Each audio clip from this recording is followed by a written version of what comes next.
Hi, my name is Marta, and I'm 30 years old now. But when I look back on my life, it becomes increasingly clear that so much went wrong in childhood.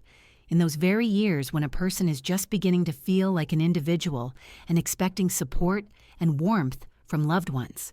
Instead, I was saddled with a burden from a very early age that only grew heavier.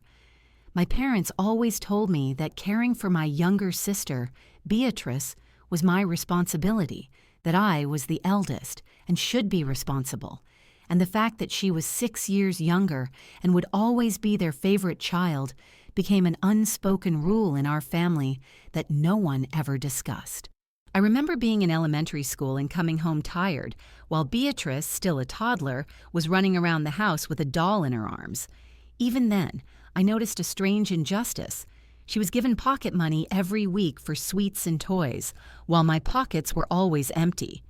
I'd pluck up the courage to ask my mother why, but she'd only shrug vaguely and coldly reply that I didn't need it, that my sister knew better. These words cut to the heart, because at school I'd watch my classmates buy buns or chips after class, while I'd stand there empty-handed, learning to suppress my resentment. Gradually, I learned not to complain, because any word would turn into a reproach or a scandal at home, and I quickly realized that silence was more helpful than complaining. But at 15, I couldn't stand it anymore. I felt suffocated by constant dependence and the lack of even the slightest joy, so I took a part-time job at a local grocery store, where after school and on weekends, I carefully stacked boxes on the shelves, exhausted to the point of exhaustion. The pay wasn't much, but it was my own money, and for the first time, I felt a sense of independence. The strangest thing was that even with my hard-earned money, I couldn't treat myself. Every time my sister noticed bills in my hands, she'd look at me with her huge puppy dog eyes and ask me to buy her a doll, new clothes, or candy. I, feeling hypnotized, would agree, even though I continued to wear the same 3 old outfits to school and ate plain peanut butter sandwiches. My parents, of course, never noticed how hard I worked, much less guessed that I gave most of my earnings to my sister. They were too busy discussing her schoolwork, her friends, her hobbies, and at the family table, every dinner turned into a celebratory story about Beatrice. I felt transparent, and sometimes it seemed as if I suddenly disappeared, no one would notice until my sister needed something new. In high school, everything became even more familiar. I continued working 20 hours a week, and almost all of my earnings went back to my sister, while my parents acted as if this was the natural order of things. "Martha is a wonderful sister," my mother would tell her friends with a smile, and everyone would nod, admiring my self-sacrifice. But no one ever asked if I needed anything myself. It was as if all they expected of me was to provide for myself silently and not interfere with my youngest daughter's shine. When I graduated from high school, I was lucky. I received a full scholarship to college because I had excellent grades, and I had studied largely to escape home, to escape that stifling atmosphere.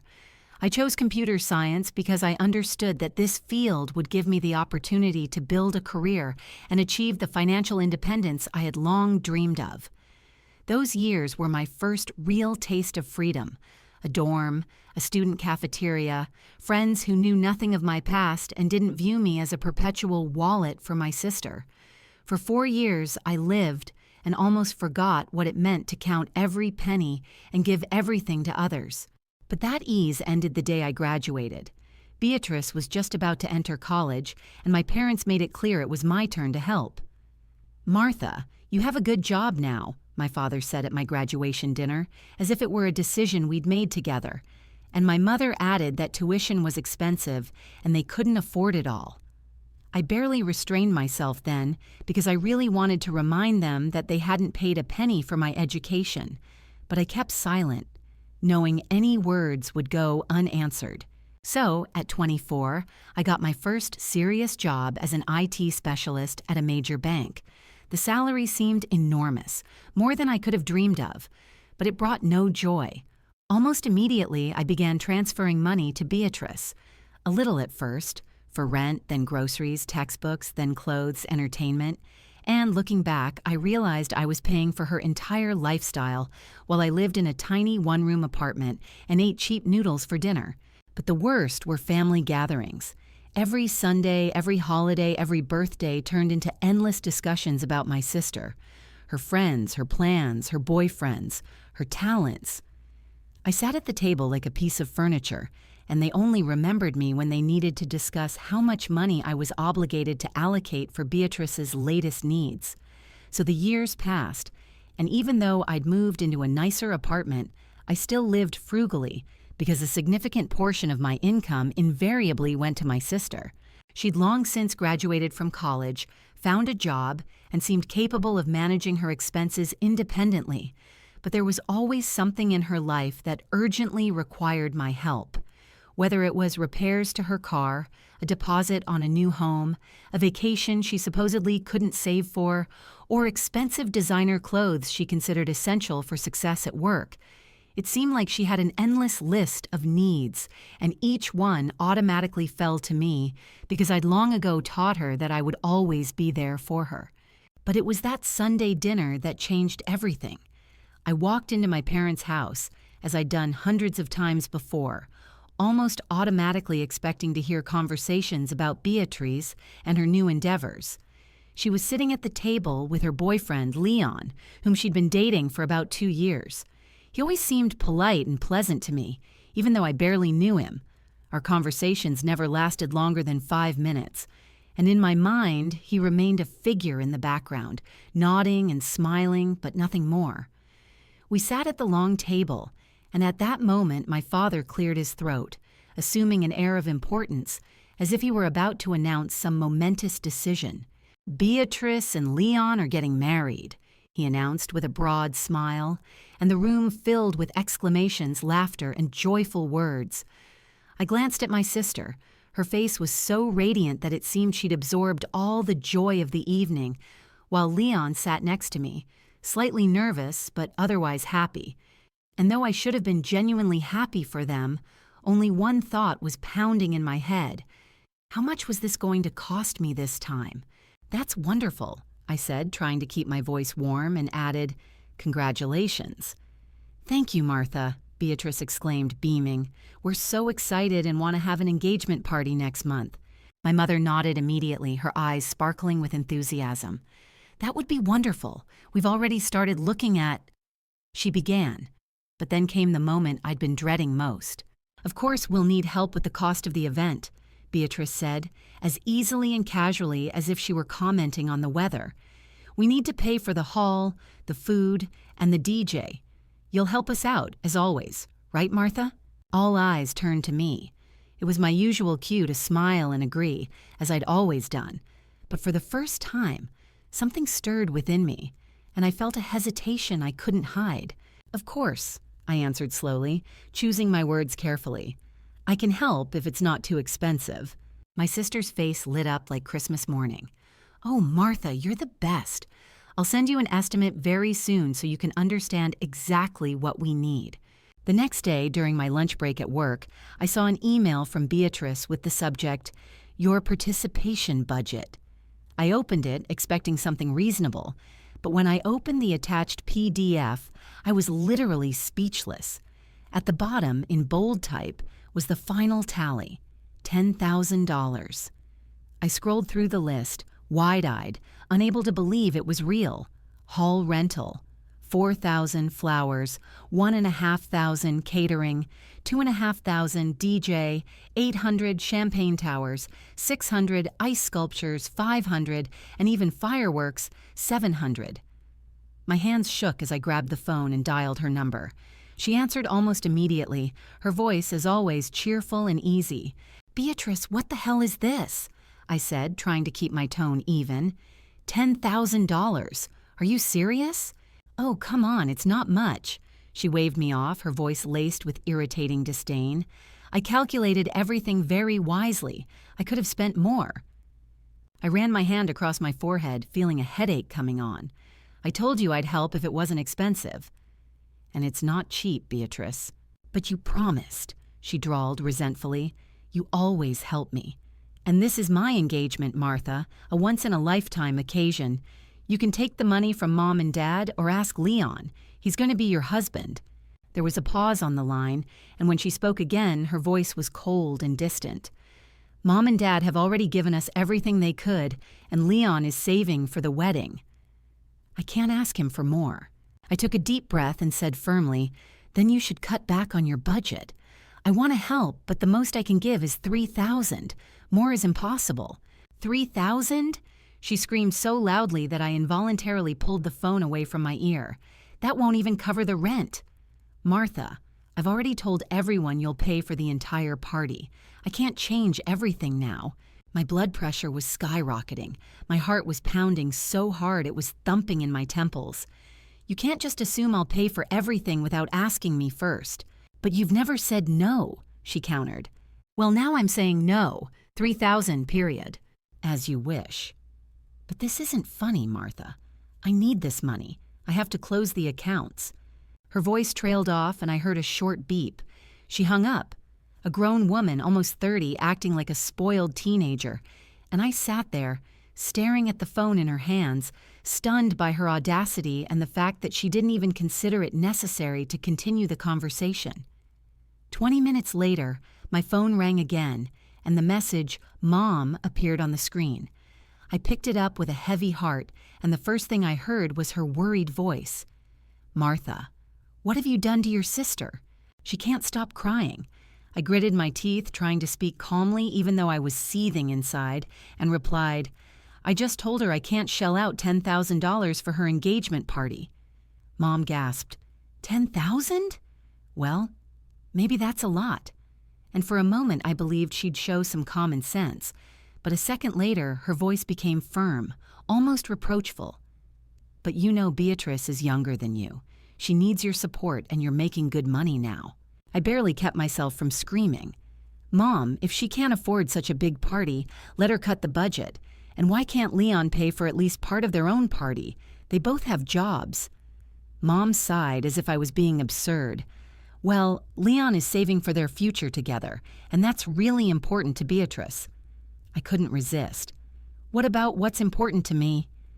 "I've been supporting her for years. I paid for her education, helped with the car, put down deposits on apartments. When will all this end?" There was a pause on the other end, and then Mom said with a strange nonchalance, "We're not talking about the wedding yet." The words struck me like a blow. "What do you mean, not talking yet?" I almost hissed into the phone. "Well, I mean, we haven't discussed the wedding expenses yet." "That's later," Mom replied calmly. "Oh my God," I blurted out. "You've already talked about this among yourselves, haven't you?" "You're going to make me pay for the wedding, too." "Martha, don't be dramatic," she countered coldly. "Right now, we're only thinking about the engagement party." "No, absolutely not. If I agree to pay for this, you'll expect me to pay for everything else. Where does it end, Mom?" "Let's just take it one step at a time," she said softly. "Your sister really needs your help right now." I was so angry I could hardly find the words. "Fine, $3,000 for the party. That's my final offer. If that's not enough, let her look for another option." And without giving Mom a chance to continue the argument, I hung up. My heart was pounding, my breath was ragged, and I was sick with a wave of emotion. I'd never stood up to them so bluntly before, and it was painful and scary, but at the same time, it felt liberating. I knew, though, that they wouldn't give in so easily. Over the next few days, a new attack began, this time online. Beatrice began posting long messages on Instagram and Facebook about how her older sister had refused to help her, how she had betrayed her at her most difficult moment.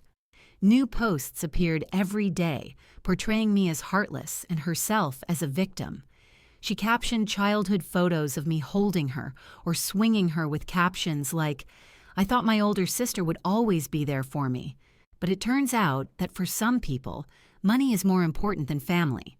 Worst of all were the videos where she sobbed on camera, accusing me of ruining her dream and leaving her alone. The phone never stopped ringing. Calls from cousins, aunts, uncles, acquaintances. Everyone felt compelled to chime in. "Martha, it's just money," said Aunt Lorenza, her voice shaking with condemnation. "Family is more important than anything." She's your little sister." Cousin Mike echoed the same sentiment. "You have to take care of her." Even Grandma called, and her words, "I'm disappointed in you," pierced my heart the most. I felt a heavy sense of guilt weighing on my chest, robbing me of sleep and strength. Maybe I really am being selfish, I thought. Maybe it's easier to just pay and get it over with. And as if that weren't enough, Beatrice began flooding our family chat with photos of me bottle feeding her or smiling while holding her hand. "Martha always took care of me, but now that I have money," she captioned each one. I couldn't bear the torrent of reproaches, the constant calls, the endless posts, the weight of guilt and pressure. Finally, I broke down. I called her myself. "Okay," I said, without even letting her say hello. "I'll pay for your party. But consider this my wedding gift. When you get married, don't expect anything more from me." Her ecstatic squeal rang out over the phone. "I knew it! I knew you'd never leave me. You're the best sister in the world. I love you so much. I'll send you the vendor contacts, and you can pay for everything yourself." I hung up and felt a void form inside me. Yes, I'd given in to the pressure again, as I always did, but this time I'd at least tried to draw a line, promising myself that the wedding would be theirs. That means something, right? I thought. But just an hour later, an email from Beatrice appeared in my inbox with a long list. Wedding planners, caterers, florists, DJs. She'd prepared everything in advance, confident that I'd cave this time too. I spent the rest of the week calling endless vendors and sending advance payments, each time feeling like not only a portion of my money but also a piece of my peace of mind was being ripped away from me. The venue manager immediately insisted on a half deposit, which turned out to be $2,000, which I had to part with without a single protest. The caterer confidently quoted $1,500, declaring that he wouldn't even take the order without a deposit. The florist wanted $800 for the floral arrangements, and although I wanted to call that insane, I gritted my teeth and wired that too. By the time I finished all these calculations, the total expenses had already reached $6,000, and with 3 weeks left until the party, I had a feeling this gap would only widen. The following Sunday, I went to my parents' house for dinner as usual, hoping for some relief from this nightmare. But as soon as I walked in, I knew it wouldn't be a quiet evening. Beatrice was sitting at the kitchen table next to my mother, a mountain of glossy magazine covers, vendor brochures, and photos of wedding decorations spread out before them. "Martha," my mother called excitedly as I walked in. "Just in time! Come look at these gorgeous flowers." I sat down reluctantly, trying not to show my irritation, and my eyes immediately fell on the photographs of the enormous flower arrangements, each of which, I realized, cost more than my monthly rent. "Aren't they stunning?" Beatrice exclaimed, pointing to the massive centerpiece filled with white roses and baby's breath. "I think they'll be perfect for the party." I frowned, confused. "Haven't we already picked out the engagement flowers?" "Oh, yes, of course," she replied with a smile. "These are ideas for a real wedding. I'm just collecting ideas." I felt my stomach clench. "Beatrice, I made it clear. The engagement party is my wedding gift. I'm not paying for your wedding." She waved her hand dismissively. I know. I'm just looking, after all. You can dream, right?"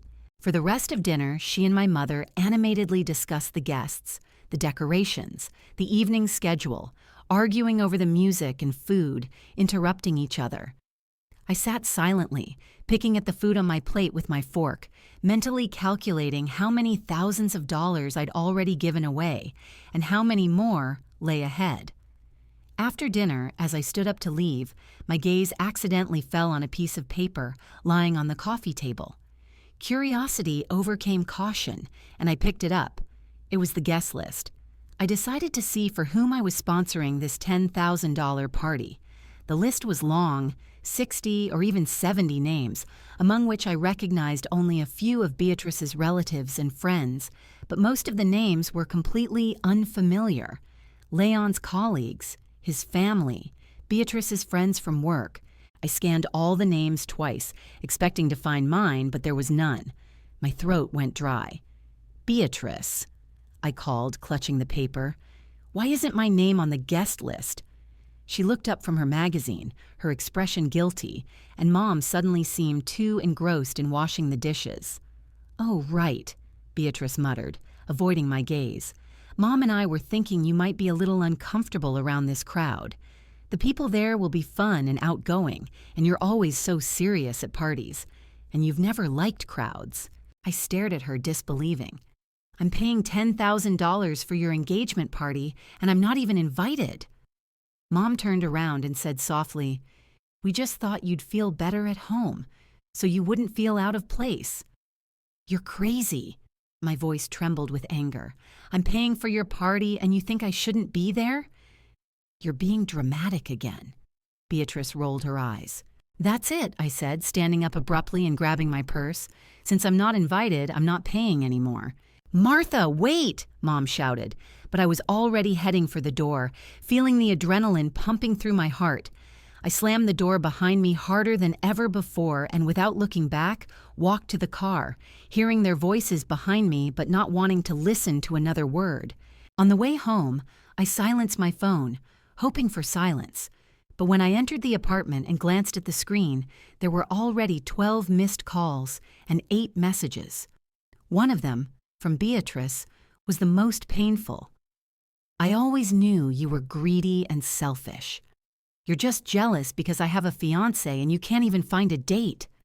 It's no wonder you're alone at 30. You're ugly inside and out. Those words were the last straw.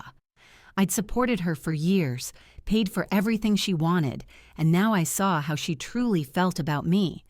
I grabbed my laptop and started calling vendors. Hello, this is Martha Morrison. I need to cancel all reservations for Beatrice Morrison's engagement party on the 28th. Each vendor's call was similar. A polite voice, a coolly correct intonation, an apology for the inconvenience, and an official confirmation of the cancellation. I felt like I was signing my own death warrant for my own wallet because in 2 hours I'd managed to tear up all the contracts and cancel all the orders that, just a week ago, had seemed an unavoidable obligation. But the worst part was, not a single company left without charging me a hefty cancellation fee. The venue kept $2,000 from my deposit. The caterer took $800 and the florist $400. By the time I'd finished negotiating with all the vendors, I realized I'd lost almost $3,000 in penalties alone, and only about half of the $6,000 I'd invested had been refunded. This burning sense of injustice, watching my hard work and savings go to waste, only fueled my anger. Around 9 o'clock, the phone rang. David, the party coordinator, appeared on the screen. His voice was both nervous and official. Martha, I just got word from all our vendors that their orders have been canceled. Did something happen? Is there a problem? I pressed my lips together and firmly replied, No problem, David. I'm just not going to pay for this event anymore. From now on, you'll have to deal directly with Beatrice. I'm no longer participating.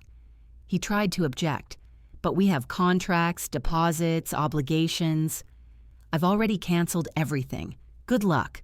I cut him off and hung up, not giving him a single chance to change his mind. Now let them figure out how to save their lavish party without my money. After the conversation, I turned off my phone completely. That night, I couldn't bear any more calls, any more accusations, or the next wave of drama that threatened to overwhelm me. But in the morning, when I turned it back on, I was greeted by a barrage. 53 missed calls and over 100 messages. Most were from family, but also the names of relatives I hadn't heard from in months. Apparently, rumors had spread like wildfire. I leafed through them while sipping my morning coffee, and every line stung my eyes. Aunt Lorenza texted 3 times, begging me to call her back immediately.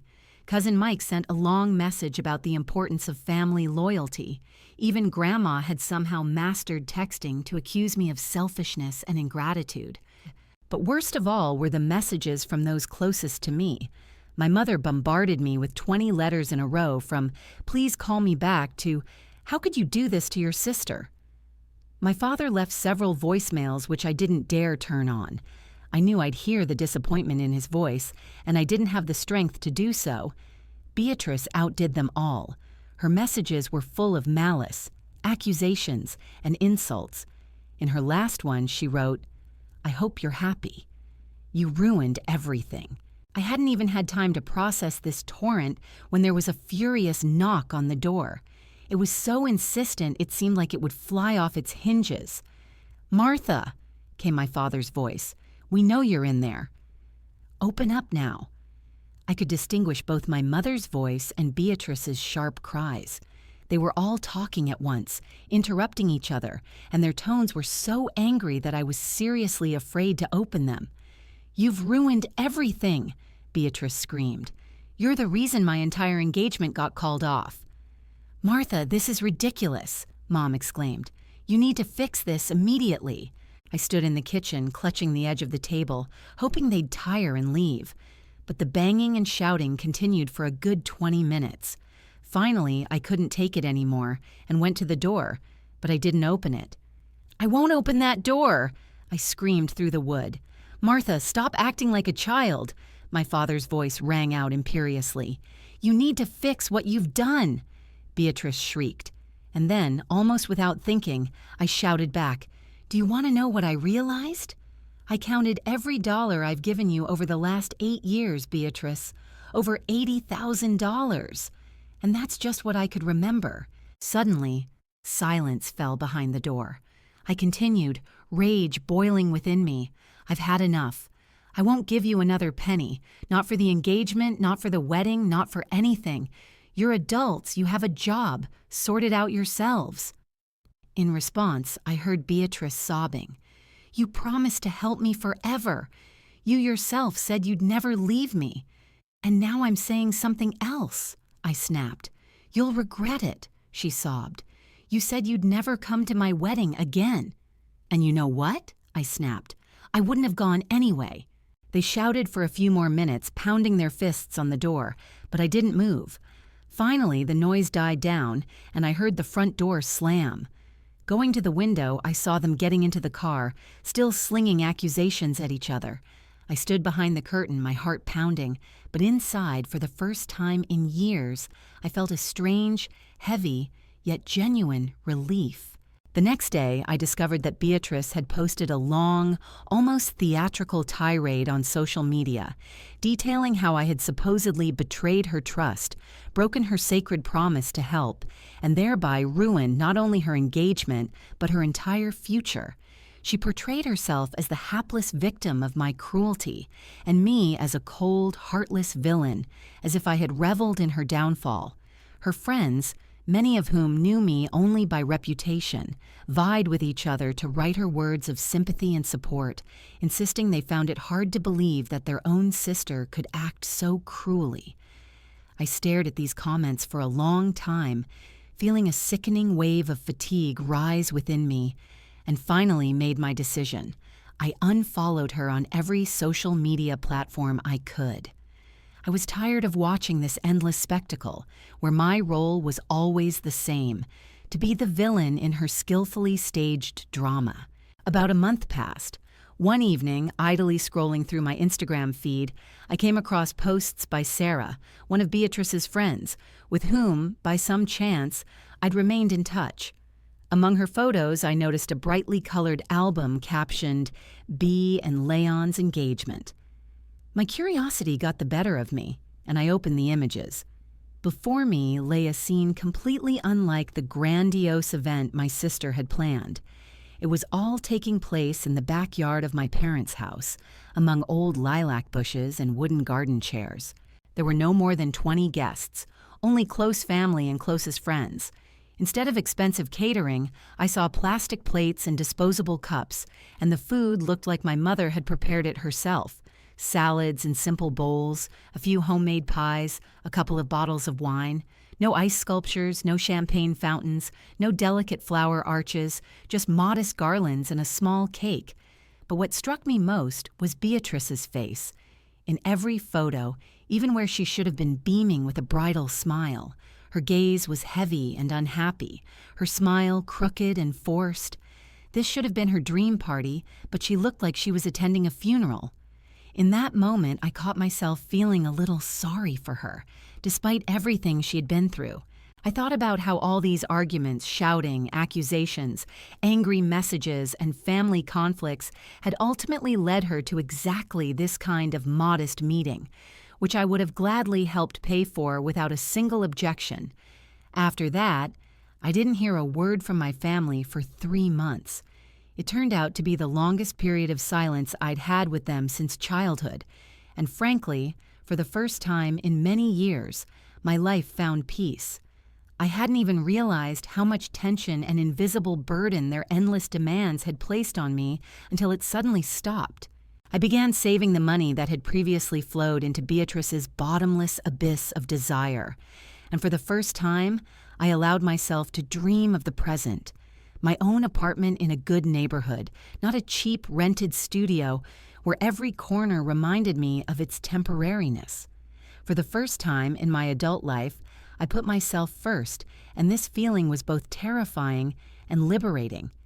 One evening, I opened my email and noticed a new letter from Beatrice, with the subject line, "Wedding Invitation." My first instinct was to delete it without opening it, but curiosity got the better of me. In the letter, my sister wrote, "Martha, I want to let you know that you're still invited to my wedding. I know we've had our differences, but you're still my sister. However, before you come, you need to apologize to me for what you did and contribute $15,000 toward expenses. After that, I'll forgive you and we can put the past behind us." I laughed out loud, sincerely, in a way I hadn't laughed in a long time. Even after everything that had happened, she still believed she had the right to spend my money and that I should beg her forgiveness. I calmly opened the new letter and wrote a short but final reply. "Beatrice, you can cross my name off the guest list. I'm not going to your wedding, and I don't need your forgiveness.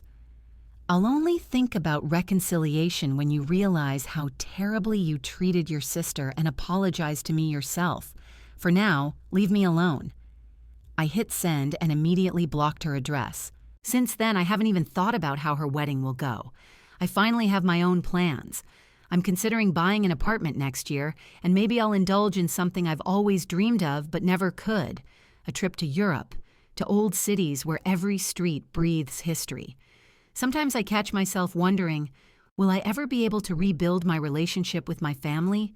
But every time I remember how they treated me, seeing me as nothing but an endless source of money and care, I realize I'm better off without them. Better off